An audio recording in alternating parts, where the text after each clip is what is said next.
Hi there, and welcome to another interview. Today, I got the fabulous Courtney with me, and it is a catch-up because I spoke to her last year. Not too hard to catch up, but a catch-up on where she's been, what she's been doing. I love her Instagram, all right? I just told her I wasn't going to big her up, but I am going to, and I wanted to do it for real. It is an amazing Instagram feed, and if you haven't started to follow, you really should, because it's just an excellent feed. Anyway, Courtney, hello. How's your year been? Hi, how's it going? Thanks so much for having me back. It's nice to talk with you. My year has been good. It's been a little crazy and busy. I don't even know where to start. So much has been going on. Well, I've got a question to start because it's one of those things that's doing the rounds at the moment. So just to put us in a perspective where it's June 2024, because these things are evergreen. I mean, you could be watching from the future, and in your spaceship wondering, what's all this about? Well, at the moment, doing the rounds is the sardine challenge. So what's that about? Oh my goodness. Okay. I had no intention of doing a sardine challenge. I have even said like a couple months ago after I did a dairy-free stint, I'm like, please don't let me do any more challenges. If I say I'm doing something, like remind me, like, no, I don't need to do that. But I did this live YouTube chat with Greg from the RV Carnivore. And I didn't know we were going to talk about his sardine thing that he was on. And just the way he was like talking about things, I'm like, gosh, like, I wonder if I need to try this. Like, really being able to tap into your hunger cues, because I've been struggling with emotional eating lately, and you're not going to eat sardines if you're not truly hungry. I mean, some people love them, but I do not like love them. I tolerate them, and I found a really good brand that I can tolerate the best. But that's all I can say about that. They're just super nutritious. So when he was talking about like using this as like, this is his medicine and this and that, I'm like, gosh, like maybe I should try that. And so I started it, and I asked anybody on YouTube that wanted to, try it with me. And, Dr. Boz is the one that kind of like pioneered this a while ago. So, watching some of her videos, and yeah, we did it, and it felt amazing. And I didn't have a good exit plan for when I was going to be done. So I kind of went on a little carnivore spiral after that. But when I was on them, it felt really good. And it's funny because a couple days ago, and I never know when these like articles are coming out about me unless somebody tells me, but someone's like, oh, I saw you in the Daily Mail. I'm like, oh gosh, let me go look. And it was an article about like carnivore in general, but like the headline was, mother of two eats only sardines for 10 days. So I'm like, oh gosh, okay. So now this is newsworthy. So yeah. So it was an interesting challenge. I definitely learned a lot. What were the results? My glucose went down, like great glucose numbers. My ketones went up. I think the highest at one point was like 3.4. And they're just very satiating. Like you're allowed to eat as much as you want. So I wasn't tracking macros and trying to hit anything, but I was aware of how much I was eating, and it was probably like 800 calories, but I felt good and satiated. If I were to eat only 800 calories of beef, like it wouldn't feel like enough. So there's something magical about these little fish. And for me, it was just, yes, part of it was trying to lose a little weight before I went to KetoCon, but I was just trying to like reel in my eating habits, because I have kind of fallen off where I'm eating to ease my stress. So I'm like, okay, there's no way I'm going to binge on sardines. So I just felt great. And I learned a lot. I learned a lot about true hunger. Like if I'm not hungry enough to eat sardines, yes, I can eat something else. But if I'm not truly hungry to eat sardines, then maybe I don't need to eat that. Like, am I hungry, or do I just want to like eat a bag of pork rinds because I'm bored or I'm sad or something? So there's a lot of self-awareness that came with it. But like I said, I didn't have an exit plan. And the next day, like I ate 5 carnivore bars in one sitting, and that's like 2,000 calories. And then I ate all my other meals. And then, so yeah, I learned a lot that you need to like ease back into it. And then, I mean, the whole emotional eating is a whole other topic in itself. But yeah, it was interesting. And I would definitely kind of recommend maybe like like Dr. Boz recommends 3-day fast. But I would definitely recommend just adding them into your diet in general. You don't have to just only eat them for days, but just incorporating them because they're so nutritious. Yeah, I think you summed it up in one sentence. I even took a note there. You're not going to eat sardines unless you are truly hungry. I like that. That's really good. I know we're not overly bothered about weight as such as more body composition and health and all that sort of stuff, but people always want to know the numbers. So did you lose X amount of pounds and did you put them all back on once you went back to normal eating, or did you have a residue where you'd actually lost some body fat and maybe waved goodbye to it permanently? Yeah, I lost 6.1 pounds. I did lose 1% of body fat. But like I said, I kind of went off the rails after that. So I have gained it all back. And honestly, I haven't weighed myself in a few days. I probably weigh more than when I started, So yeah, I definitely could have done better. But I mean, that's a whole other mindset thing that I'm struggling with right now.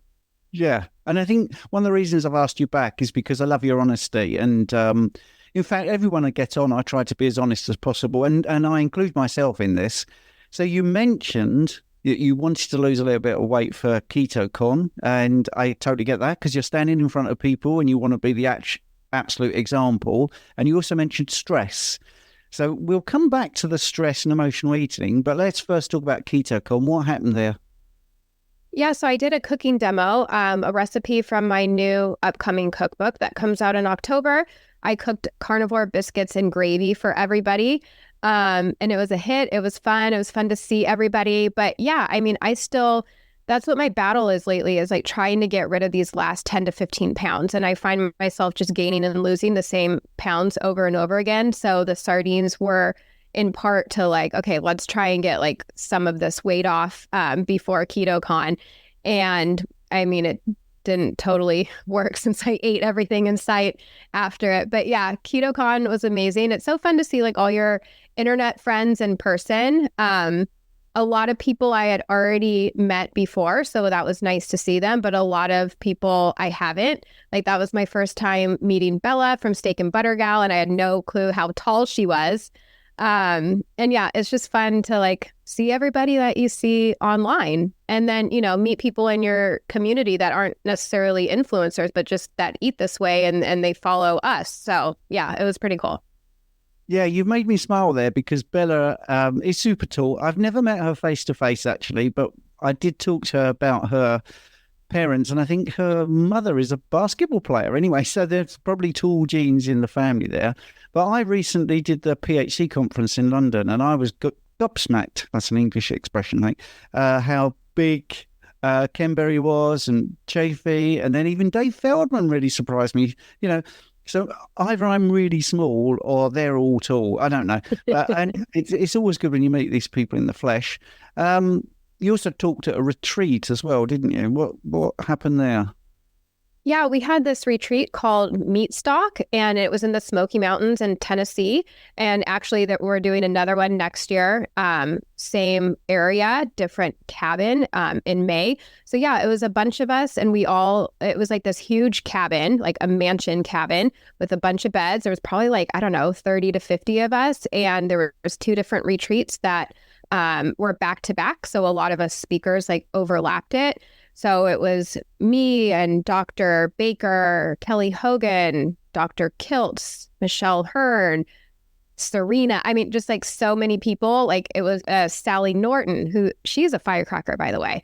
So it was just so awesome because when you do these normal like conventions, it's like you see them and then you go about the rest of your day, you go to your hotel room, you sleep. But it's like you're sharing a house with all these people. So interesting conversations come from when you wake up in the morning and are having a cup of coffee on the balcony. So it's just definitely like a more intimate experience than being like at a convention center. And yeah, I highly recommend them. It just makes you feel a lot closer to these like-minded people. Yeah, I think meeting with people. I spoke at a meeting in Easter, and it was just really great. Firstly, talk to people that have followed you and they've come up and they're very nice, and then also to talk to other people that are presenting. It's really good. It's interesting you mentioned coffee there.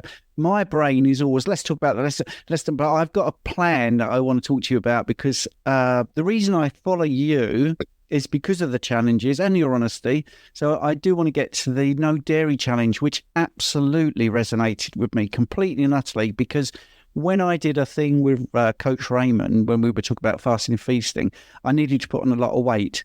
So I went straight to the dairy, straight to the yogurt, straight to put on 27 pounds over 6 weeks, not eating bad food, but just proving to people that dairy, too many caffeinated coffees, and dark chocolate was the other one, can be your downfall, because a lot of people I coach, they just don't believe that these little things, which seem little until you add them up. And then, if I do a mood and food diary with them, they're like, wow, I can't believe how much coffee I've drunk. I can't believe how much cream that must be. I can't believe how many yogurts I'm having. So I did it. And I put on 27 pounds in 6 weeks and did lose it by just taking those things out, by the way. So why did you do the no dairy challenge? What brought that on for you? Yeah, once again, I was, trying to get to my goal weight, and I feel like I'm a little desperate right now in trying all the things. I had done no dairy 30 days a couple times. So I did Lion Diet and BBBE each for a month. I didn't technically follow them like Lion Diet. By week 3, I was like adding in other animals, but I did the no dairy for the full 30 days for both of them. And I lost weight with both of those. This time around, I noticed I was transferring my dairy addiction. Like my thing at the time, like I was like chugging heavy cream. So it's like dairy in recipes, I'm fine. I can moderate. Cheese slices, yes, they're delicious, but I can moderate those. But for me, I was tasting the sweetness in heavy cream, and I was literally drinking it out of the bottle, like when I was stressed, when I was happy. I mean, whatever, it like became like my pacifier. So my thing was to like, I'm like, I need to get myself off of this heavy cream habit. So I did 30 days no dairy, but then I realized that I was transferring that onto like other foods. So now instead of, turning to the bottle of dairy, I was having like too much, pork rinds or bacon. For me, it's always like the processed carnivore foods. So that just made me realize, okay, so yes, someone can get fat on dairy, but for me, it was like getting to the deeper rooted issues. Like, why am I turning to this dairy? Because it's not necessarily just the dairy that's making me fat. It's my habits, and also having like excess calories that I don't need. So yeah, I've learned, I've lost 55 pounds while having dairy. So I definitely don't want to like demonize dairy. I think in small amounts, once in a while, like it can be totally fine. But for me, it had just become a crutch, and I was easing my sorrows. Instead of using a bottle of whiskey like I used to do, I've been turning to a bottle of cream. So. And you snuck in there that you lost 55 pounds with dairy. So do you want to just recall that amount of weight loss, how you did that? Yeah. So the first 45 pounds were gone in like 10 months or so. I kept it very simple. I wasn't doing, too many like recipes at the time. I just kept it basic. Lots of burger patties, some raw kefir, some raw cheese, eggs. Like it was just easy. And then I stalled for a while, and mainly because I stopped tracking, and I was just eating too much, like all the processed snacks and whatnot. And then I got back on track, lost another 10, still having some dairy. And so right now that's where I am. I lost that 10 like 6 months ago, and I've just been gaining and losing the same 5 pounds since. And I know what I need to do. I just haven't been doing it. And I've been in a kind of a state where it's like, I don't care. Like having a bowl of like pork rind cereal when I'm not totally hungry, but I'm like, I don't care. I want it. So it's definitely, I'm kind of going through some like addiction things in a way. And it's a dopamine thing. I just got the book Dopamine Nation. I haven't read it yet, but I'm hoping that's going to help me find other ways to, raise my dopamine or get those dopamine hits from things other than food. Yeah, I think this is really fascinating. So you said you did it in 10 months. For those people that don't know you, when did you actually go carnivore to lose this, what subsequently became 55 pounds? When did you start? Yeah, I started 2 years ago, May 10th. So I just had my 2-year carniversary, and yeah. May 10th, 2 years ago. Yeah. So what actually made you go carnivore then? Sorry, I know we've gone off track now, but I'm just fascinating. Just for the people that don't really know you, what prompted you to try carnivore? Yeah, so before carnivore, I was on and off keto for like 7 or 8 years. So I had just recently lost 50 pounds after my second baby, for like probably like the third time I've gained and lost 50 pounds. So lost 50 pounds, and I decided to stop doing what was working for me. I got caught up in the anti-diet culture, influencers saying all foods fit, everything's on the table, eat everything in moderation. And I'm like, oh, great. Yes, this is amazing. I'm going to have croissants and lose weight because there aren't such thing as bad foods. Well, when you're a sugar addict or a carb addict or whatever, some of us need to abstain and we can't moderate. So I went on a 4-month bender, essentially, a 4-month binge. I gained 40 pounds and I just felt like crap. I woke up, felt exhausted. My skin was awful. My mental health was at its worst. And my husband was sending me Dr. Paul Saladino's TikToks for like a month, and we didn't talk about it. And finally one day I'm like, why are you sending me these? Like, should we not be eating vegetables? I'm like, this is so weird. He's like, I don't know. I need to do research. So he hops on YouTube University and does his research. He's like, I think we should try this. So I'm like, okay. So for me, starting this was just for weight loss. I didn't follow any influencers, so I didn't know all the health benefits that could come along with it. I think I always equated a healthy body weight meant you're healthy. So I didn't even think about anything else but weight loss. And the weight started coming off.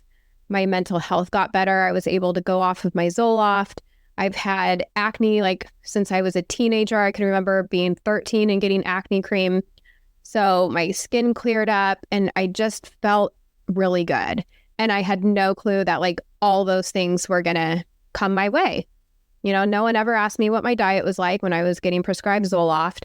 Nobody asked me what my diet was like when they were giving me acne creams. No one talked about how diet could affect the rest of you, which is so crazy when you think about it that I never even realized that. Like it's, you wouldn't put diesel in a car that takes regular gas, so why are we putting things in our body that aren't really food? Yeah. And when you say it like that, it's so obvious. Sadly, we are saturated, no pun intended, with terrible misinformation about things like saturated fat and red meat. And a lot of us fall for it. I fell for it until I got to age 50. So with my sums, as we're doing this live, I don't edit these videos. So it seems like you lost over 100 pounds in total. You lost like 50 at keto and then sort of 50-ish with carnivore. Is that right?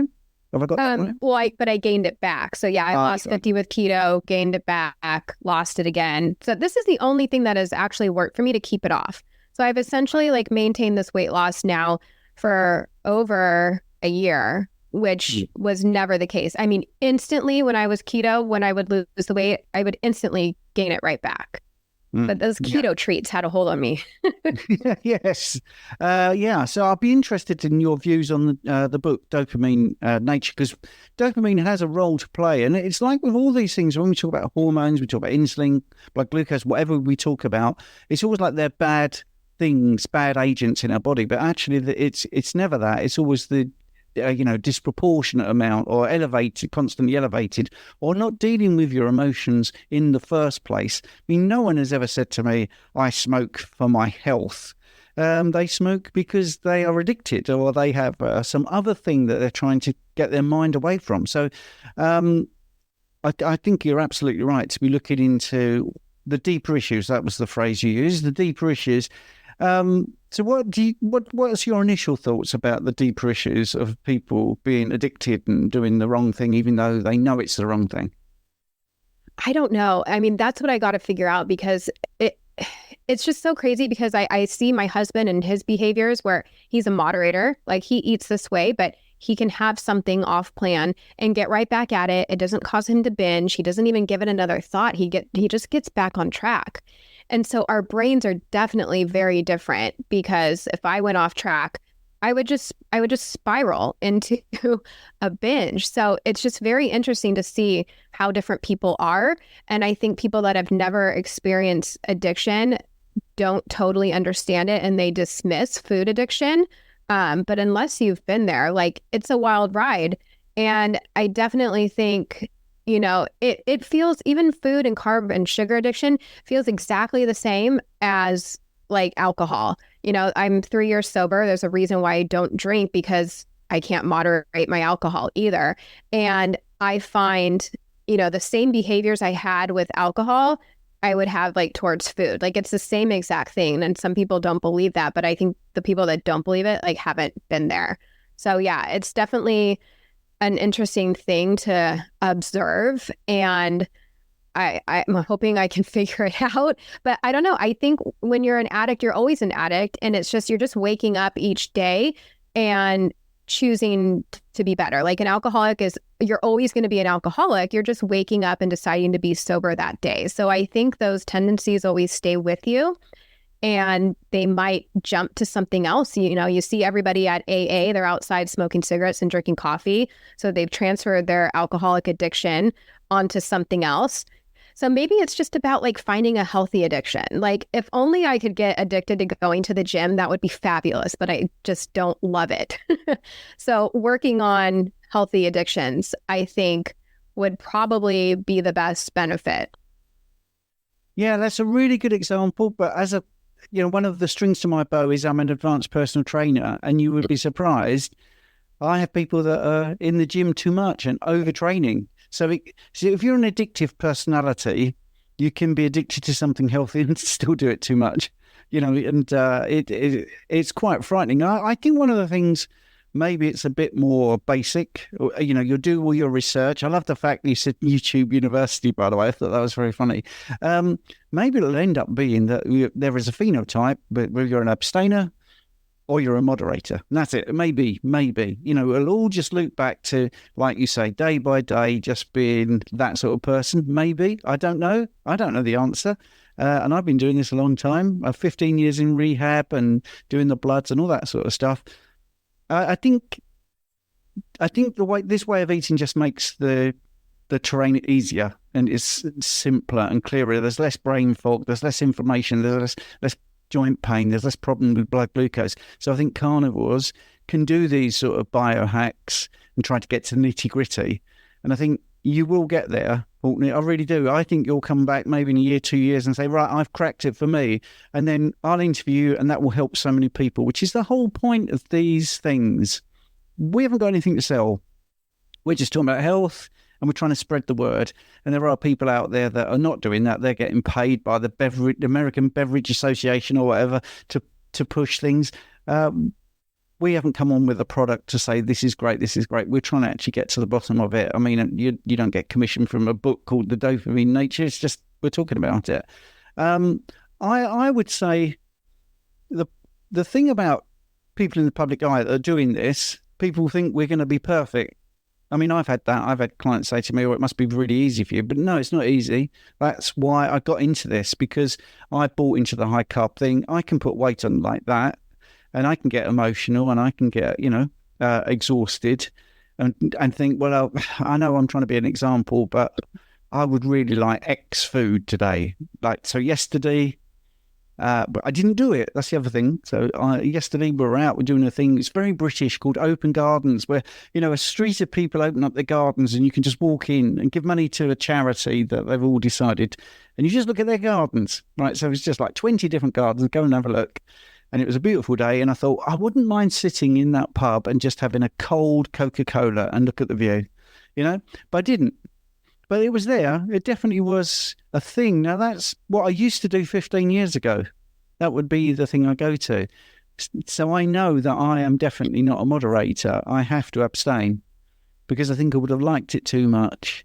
And that's what you're saying about the dopamine. And, I would have felt really guilty as well, because I would be, tonight I'm doing a live question and answer, and I'm going to be honest and say, yeah, you'll get tempted. And you do have to have a bit of willpower. And that's one of the things I think has been wrong in the carnivore space.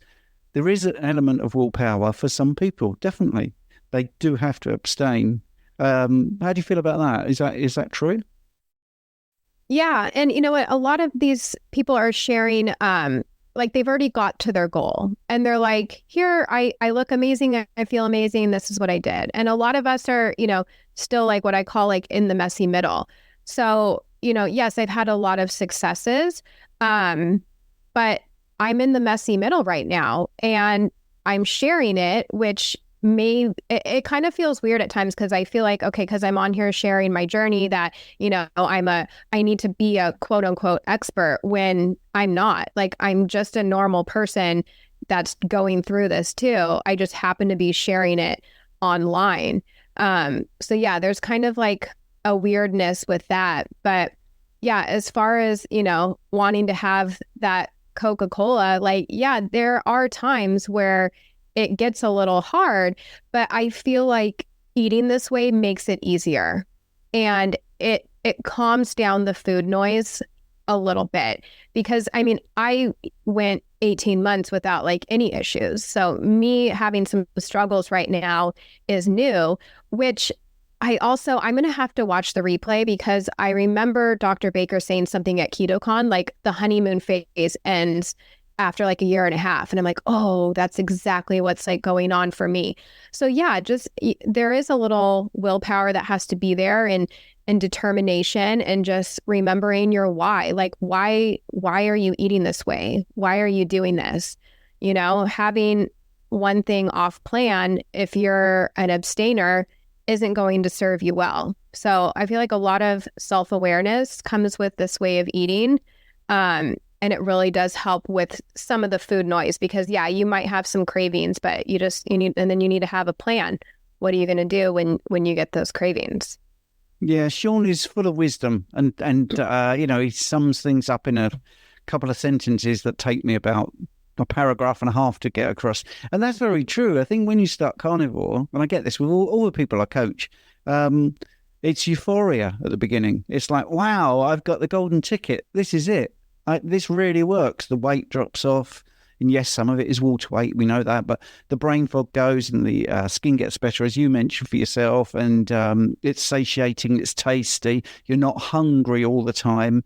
And it does seem amazing. But of course, your body is very adaptive and it's got lots of emotional baggage. And it's things, for me, I always use the example of whenever I went to the movies, I did still want to have a hot dog and a Coke. That was a thing because that was my association with that experience. That it's not a movie without, a hot dog or some popcorn and Coke. And I now realise that that's just sort of been indoctrinated, and I can do the whole movie. In fact, when you look at the whole thing, why do you have to eat and drink when you're watching a movie? That's just how you've been trained. Why do you need to do that? I don't think I've ever sat down with a book and thought, right, I'm going to read a book now and I'm going to eat and drink halfway through. You just don't do it. So the messy middle is excellent. It just reminds me, sorry, I've gone off track. I don't normally rabbit like this, but I love speaking to you because you have some good language. And when I did my English literature degree, that my tutor said to me about writing a book. He said, don't think it's a beginning, middle and end. It's a beginning, muddle and end. And I think that's life. You have a beginning and then it's the muddle bit that makes it interesting and you have to get through. So it's all well and good going on carnivore and it all turning out great, but you are going to have some life struggles. You're going to have, I don't know, you can't pay your mortgage or your boss has changed and they're not particularly nice, whatever it is. And I think that's when it becomes a little bit different because it's all been plain sailing, but your kids might be playing up at school or whatever it is. And that is, I think, when it becomes a little bit, you're a bit vulnerable to maybe going back to your old ways where you used to cope. And you talked about emotional eating there. I mean, could you give a little bit more on the emotional eating side of things? Yes. So, in hindsight, it started probably like about 6 months ago at the 1.5 year mark. I noticed I was reaching to food, even if it was carnivore, to ease my stress. And instead of just dealing with my emotions, like, how uncomfortable does it sound to like think about, oh, when you're feeling a certain way, just sit there and feel that feeling. I'm like, oh, like, no, like that, I'm going to go numb out with food. I mean, I can't have a drink. I can't go have a cocktail. So I'm going to choose food.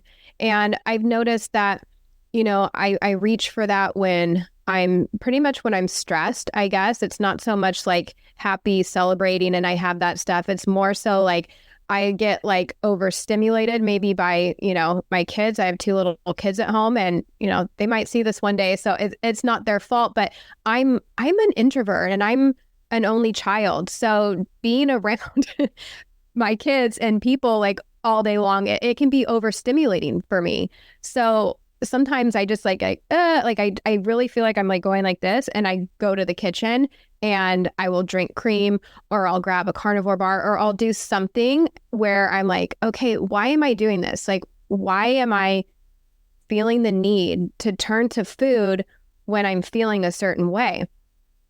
And then it's kind of like you start it and then you kind of like spiral. It's like you don't care. Like, I know I shouldn't be eating, like lately what I've been having is yogurt with flavored protein, which I haven't done any sweeteners this whole time. But I've been adding a little bit of that with some pork rinds on it. So it's almost like yogurt and like carnivore granola. And I've been having that when I'm not hungry because it tastes good. And that sweetness from the stevia is, lighting a switch in my brain, and I won't be hungry and I'll have more, so it's like I'm trying to find this joy in food, and I'm not practicing what I'm preaching. Like, I tell anybody, like, if you have a craving, like, go distract yourself. That craving's going to go away. They even say, I think it's like a 30 to 45 minute cycle when you have a craving. Like, go distract yourself, go for a walk, go exercise, go do this, make sure you're eating enough, have a bite of butter, have a pinch of salt on your tongue, have a bubbly water, like all these things so you don't go and eat. And I know all this and I'm like, I don't even care. And I'm going to do it anyways. So that's kind of what I've been battling the last like 6 months. And I know Jen from Delighted to Meet You, she's been struggling too. So we've been chatting about this, and we'll probably do a video together about it, because we're both, I mean, she's turning to non-carnivore foods, but we're both turning to foods to like ease something that's going on. And it's frustrating and it's annoying because I know, I'm so close to my goal. It's like, why am I doing this? Why am I self-sabotaging myself? I know if I stick to these certain macros, I will get to my goal. It works when I stick to them. But some days I track macros and it's like, oh, I'm at my macros, but I don't care. I'm going to eat this anyway. So that's what I'm working on right now, is like really getting to the root. Like, why am I doing the I don't care, I'm going to eat this anyway thing? So that's where I'm hoping this book's going to come into play, and just finding like healthier habits instead of trying to numb out with food, like going for a walk. I need to get back to the cold plunge. Like, that was super helpful. Going to the gym, lifting heavy weights. There's so many other better things to do than turning to food. And I just haven't been doing it. And it's so frustrating that it's like, I just feel a little out of control lately is what it is. I feel out of control. And my plan, I do have a plan. I mean, this is going to be the 5th time that I'm trying to reel it back in. But I have a friend that's going to be my accountability buddy, and we're going to text each other every day starting Tuesday. Not tomorrow. Tomorrow's actually my birthday. So I don't want to track macros. I want to like go have a nice steak dinner and not worry about macros. But Tuesday, I'm getting back at it. And I guess I'm saying this on here too, to hold me accountable. So Tuesday, June 11th is when I'm back on track. And hopefully, a few months from then, I'll finally be at my goal. Hopefully.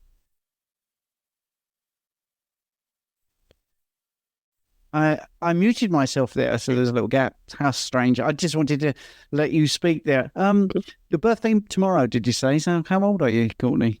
I will be 40 tomorrow. Oh, well, it's a big birthday, isn't it? Right. It is. The accountability buddy. I mean, this is one of the things I do. I do a live question and answer session on a Sunday night. I do an hour and a half with co-host Richard Smith, and I do one on Monday, and we also do one on Tuesday. And I'm trying to do every night because I think people do need that accountability. I know you're doing like a one-to-one. So if anyone's watching, they can join our school community and they'll get that Monday night live question and answer Sunday and all that, and support from everyone else. I think support is really really key for a lot of people to feel that they're with like-minded people doing the same thing, or, you know, even going through the same issues or struggles, and having someone you're accountable to is amazing. I give out, everyone I coach, I give out my personal WhatsApp, and they can send pictures of what they're eating, even if it's bad, you know, and just that thought that, oh, I've got to send this to Stephen is enough sometimes to stop them. And they'll say, that's enough. It stopped me. Yeah, and that's so true. And isn't that so weird? I was just talking about this. I'm like, I can't do this for myself. I cannot like be on my own and hold myself accountable, but I can do it for her.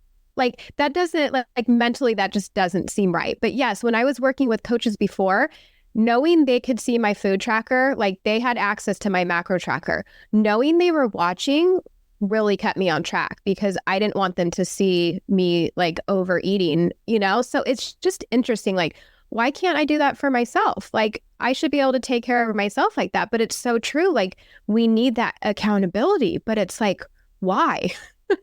You know, to like dig deeper. Yeah, no, there's definitely something deeper. I know there's T-shirts out there like "Dance Like Nobody's Watching," you know, and if you're in the car and you hear a song, you're belting it out, but you wouldn't do that, you know, with your auntie sitting in the back, or maybe not with the same amount of gusto. So I think, yeah, I mean, there's definitely something about another person watching or another person talking to you, and you don't want to let them down. I try to play on that when people, especially like animal lovers, pet lovers, I say, you know, would you feed your dog something that is going to be deleterious to your dog? Oh, no, not at all. I'm like, right, well, you need to treat yourself like you're treating your dog. And that's the truth. And I think it is fascinating. And, you know, it's beyond the scope of this little half hour we're doing to talk about that. But Courtney, I think it's really, really fascinating, the accountability side. So, I mean, I do that. I've probably got at the moment about 10 people doing mood and food diaries via WhatsApp. And one's been doing it for over a year. And I've said, look, you know, I'm happy to do it. I don't charge for that bit. That I coach them. They're happy and they're at a good weight. And I just said, you know, Mark, you don't need to do this. And like, I really do.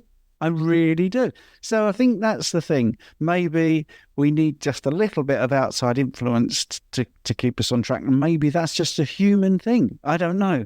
Maybe that's a trait that we want to be a good example. I'm sure this goes into sort of like parenthood, because I think when your kids are around, you don't want to be seen in a way that they wouldn't like. I think there's a lot more to like the pack mentality of humans and groups and stuff. But anyway, that's a bit deep for this. Right. I've answered, you've answered all the questions. There was one thing I wanted to say about coffee, by the way, because I feel for many people, it isn't coffee, it's the vehicle for cream for a lot of people is the actual issue. So they'll say, I have 6 cups of coffee. Well, that's sometimes 6 tablespoons of cream for some people. So there is more to coffee and certainly more to caffeine as well than maybe we've touched on. Was there anything you wanted to share, or do you feel like we've summed up your year so far? Yeah, I think we've pretty much summed it up. I mean, the only thing I would add is I think part of the stress that I've had that I'm numbing out with food was my cookbook. So we're still not even quite done with that. So it is available for pre-sale right now, but it comes out October 1st. And like, we're still doing the edits. And that was a wild experience. So I started last July and it's June right now. So we're like a year in, which is even like quick. I think a lot of people normally take a little bit more time and it's like a 2-year process where we're going to be a little more like a year and a half.